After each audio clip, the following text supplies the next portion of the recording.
Minule tänase jutluse pealkiri on usk, lootus ja armastus. Tuttavad sõnad, eks? Kõigile, jah. Noogutage vähemalt. Nii et usk, lootus ja armastus on siis 3 võimsat alustala iga kristlase elus. Ja nad ju peegeldavad paljuski Jumala olemust ja iseloomu. On nii? Ja mina keskendun täna muidugi lootusele. Kõiki 3 ma ei jõua rääkida, see läheks liiga pikaks, kuigi aega meil tegelikult ju oleks. Ja võib öelda, et lootus on ka nii-öelda usu eelkäija, mis samas käib usuga käsikäes. Usk minu arust tähendab ka valmidust riskida. Mis sa arvad? Kui näiteks usu kaudu on otsus tehtud, alles siis sa hakkad nägema, mis saab. Mitte ennem. On ju nii? Omamoodi riski võtad. Kui sa otsustad uskuda, alles siis hakkad nägema, mis saab, kui otsus on tehtud usu kasuks. Ja 1. Korintlastele 3.13, siis seal ongi need head sõnad, et nüüd jääb usk, lootus, armastus, need 3. Aga suurim neist on, mis? Suurim neist on armastus. 1. Korintlastele 13.13. Kes ei teadnud, saab lugeda järgi.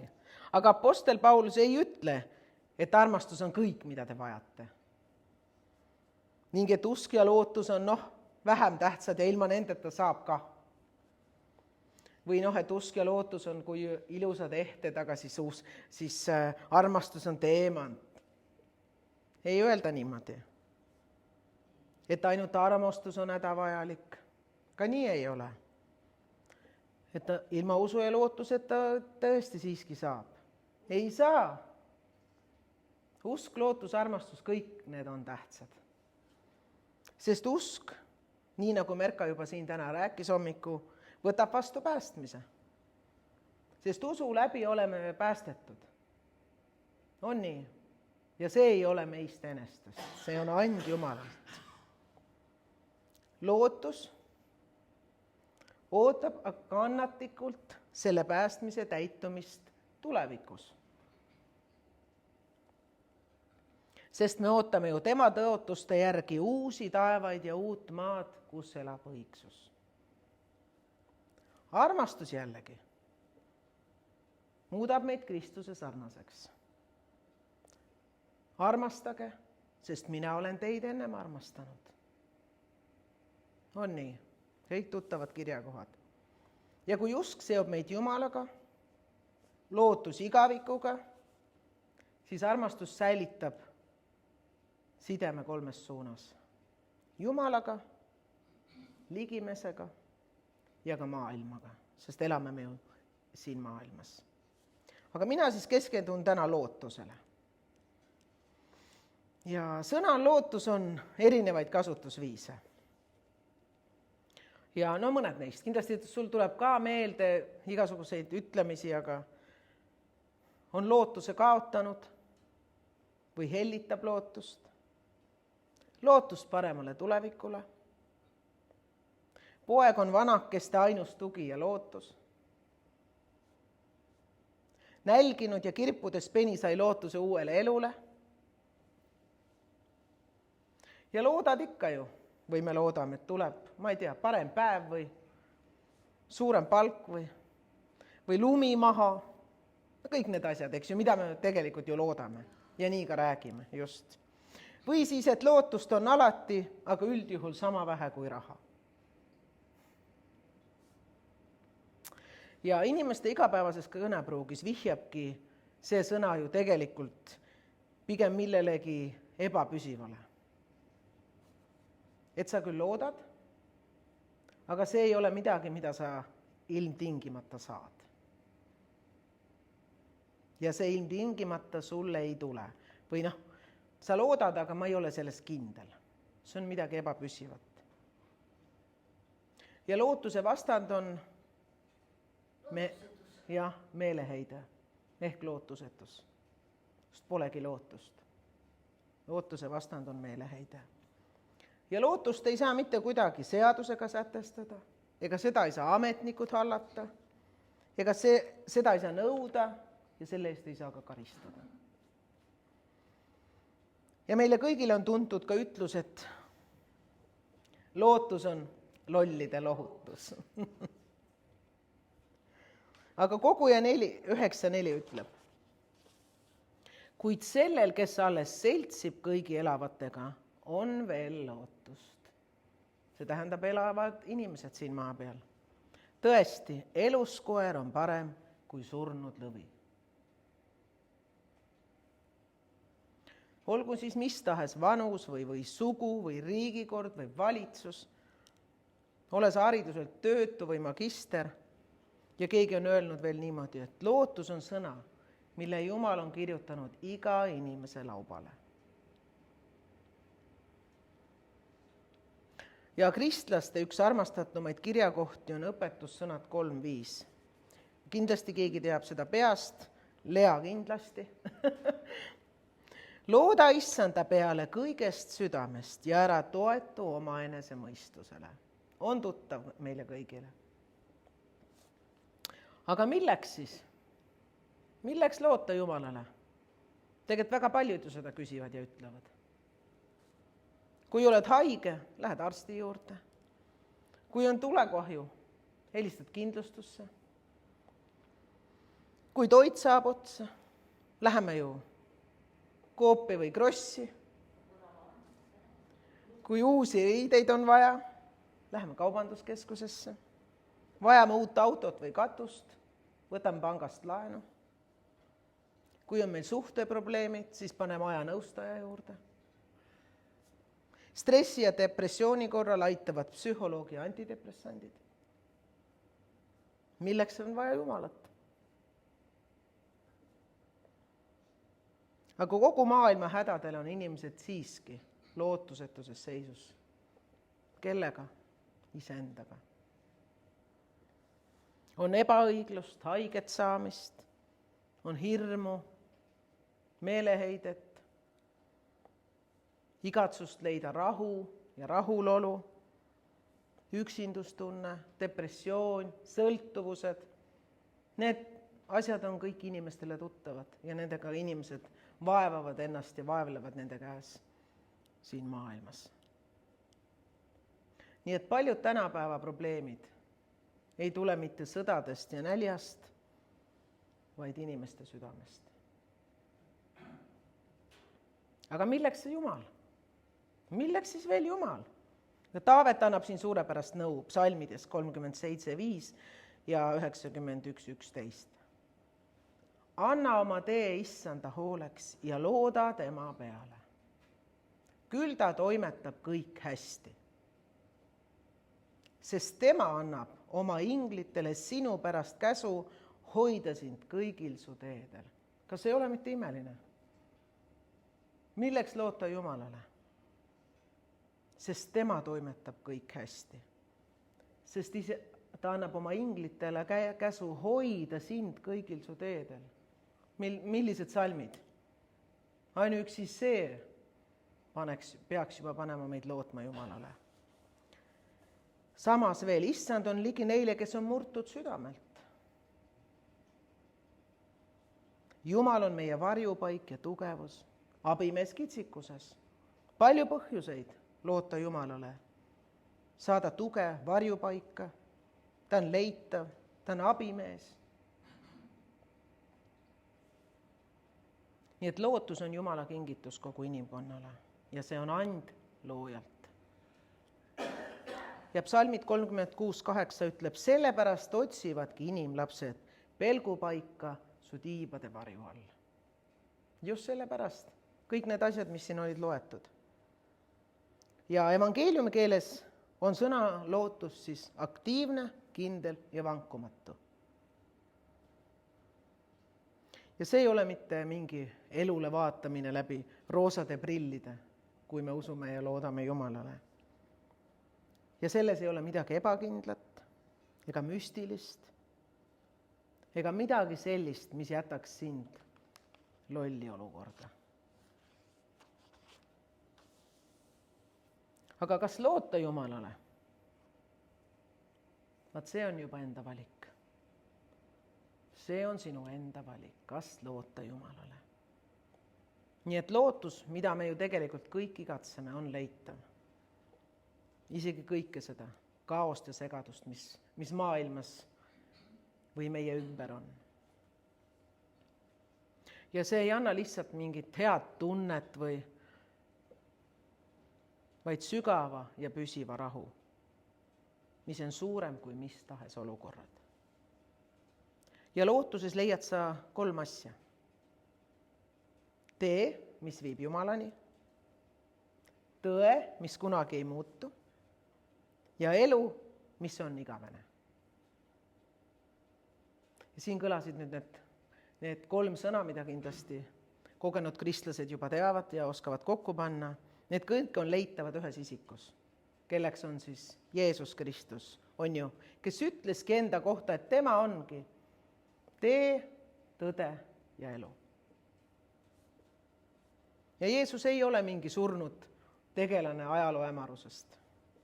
Ta on elav, ta on olemas kõigi jaoks, kes tema poole hüüavad, ja ta pakub igavest elu igaühele, kes temasse usub. Nii nagu täna me oleme juba kuulnud hommikupoole siin. Nii et sa leiad lootuse, kui sa pöördud tema poole, uskudes temasse, tunnistades talle oma patud ja paludes temalt andestust. Ja mis ta omalt poolt sulle pakub? Ta ei hülga sind ega jäta sind kunagi maha. Milline imeline tõotus Jumalalt meile.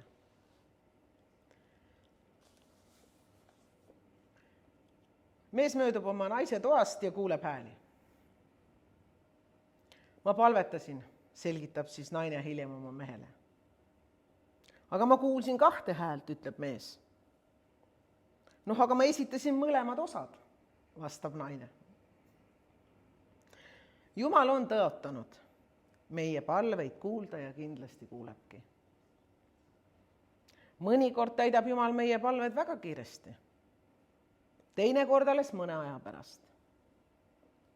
Aga mõnikord teeb ta hoopis teisiti. Ehk paremini, kui oskasime paluda või isegi loota. Ja Efeslaste 3:20 ütleb, aga Jumalale, kes meis tegutseva väega, võib korda saata palju rohkem, kui oskame paluda või isegi mõelda. Nii on ka murega. Aga kes teie seast suudab muretsemisega oma elule 1 küünragi juurde lisada? Mure ei muuda mitte midagi paremaks. Mure ei maksa arveid, ei lahenda probleeme, ei anna head und. See on nagu kiiktool, mis hoiab meid tegevuses, aga mitte kuskile ei vii.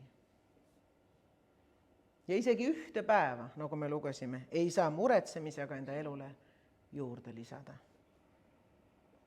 Ja samuti ei ole ka murega võimalik oma olemasolevaid päevi helgemaks muuta. Küll aga mida mure teeb? Halliks ja enneaegu hauda. Seda ta võib küll teha. Jesaja 26:3-4 ütleb, kindlameelsele sa hoiad rahu, sest ta loodab sinu peale. Lootke alati Issanda peale, sest Issand Jumal on igavene kalju. Looda Jumala peale ja usalda teda. Anna oma mure talle ja ära veereta seda oma pihus. Jumala käes on kontroll. Aga sinu usaldus laseb tal sulle rahu ja rõõmu pakkuda. Ja filiplased elasid Rooma okupatsiooni all.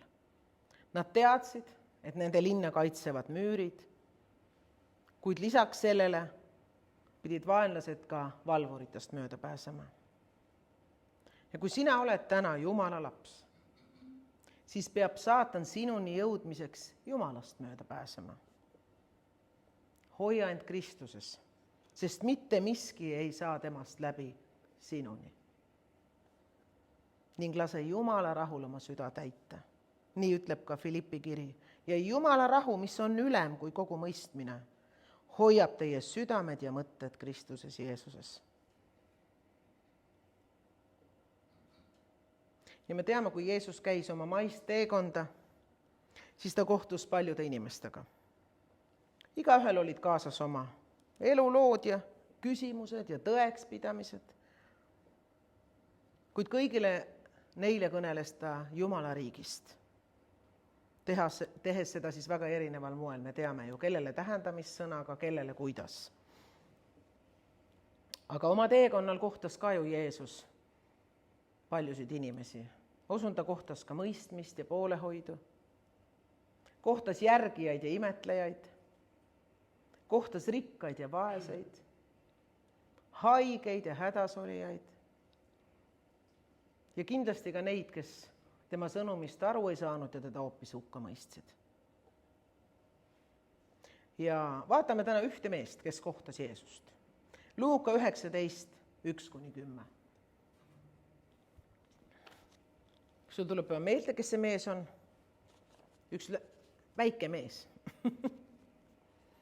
Luuka 19, 1-10 ja ma loen sulle selle koha siit. Ja kui Jeesus jõudis Jeerikosse, läks ta sealt läbi ja vaata, seal oli mees, Sakkeus nimi. See oli tölnerite ülem ja ta oli rikas.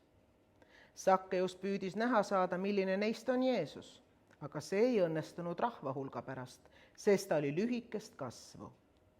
Siis ta jooksis ettepoole ja ronis mooruspuu otsa, et teda näha, sest Jeesus pidi sealt kaudu minema.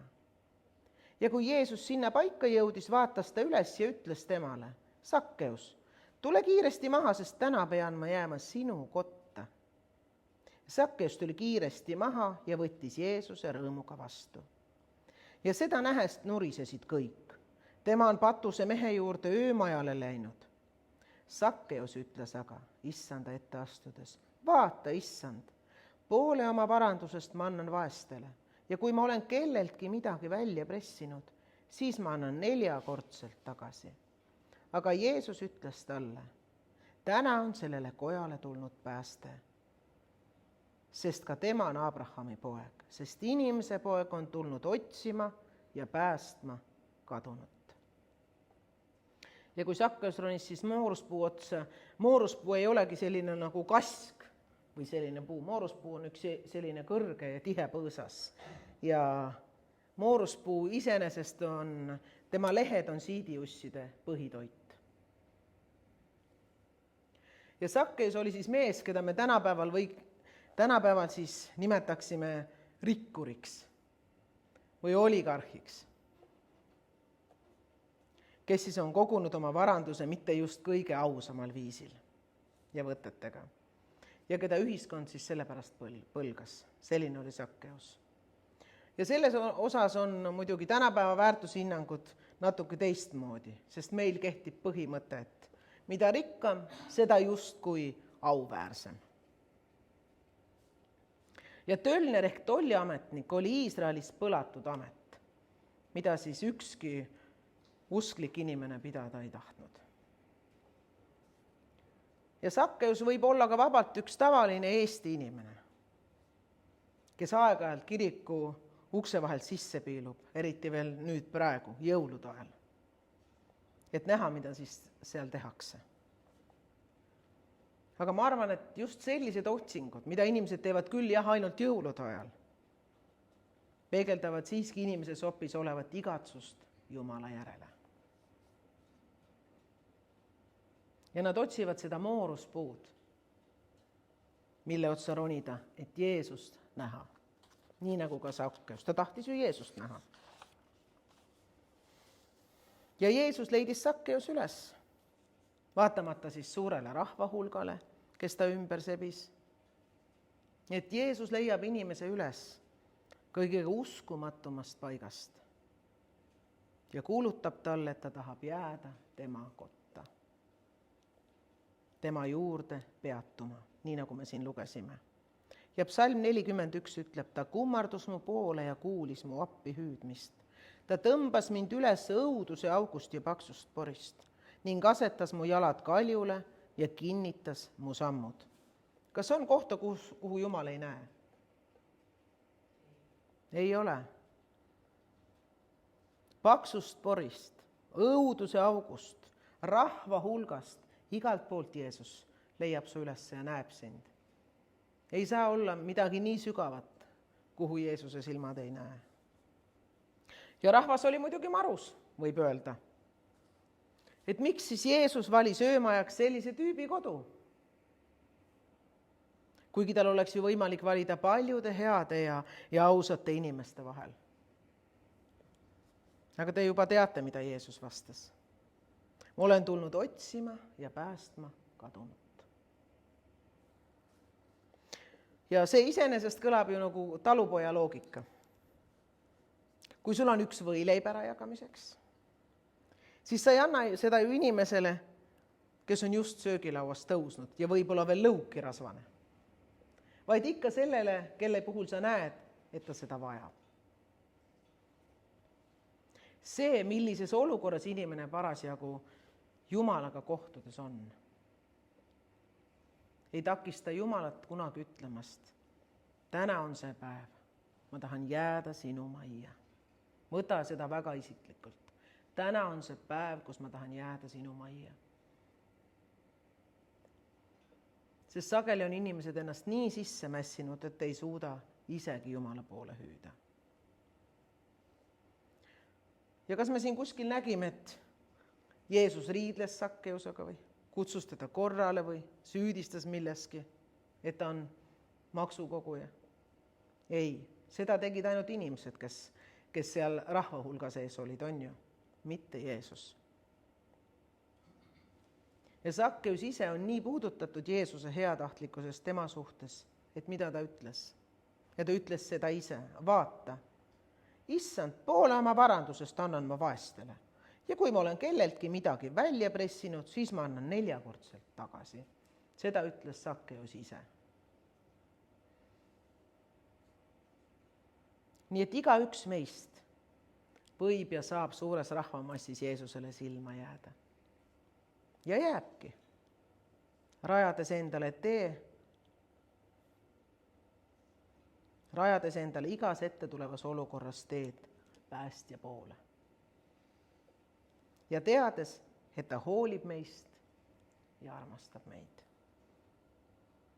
Nii et tea, kallis täna, sa oled Jeesusele väga kallis. Ta on alati olemas, ta andestab, ta tervendab, taastab. Nagu me kuulsime, ta kuuleb meie palveid ja ta ka lahendab olukorrad. Nii et sa ei pea muretsema. Ja psalm 62, 8, 9. Ma loen selle ka sulle. Ütleb, Jumala käes on mu pääste ja mu au. Mu jõukalju, mu pelgupaik on Jumalas. Lootke tema peale igal ajal, rahvas. Valage välja oma südamed tema ette. Jumal on meile pelgupaigaks. Ja mis on see pelgupaik? Pelgupaik on rahu ja hingelist tuge pakkuv koht, kuhu minnakse hädaohu korral, kus saab peituda, kus saab varjul olla, koht, kust leitakse abi ja tuge.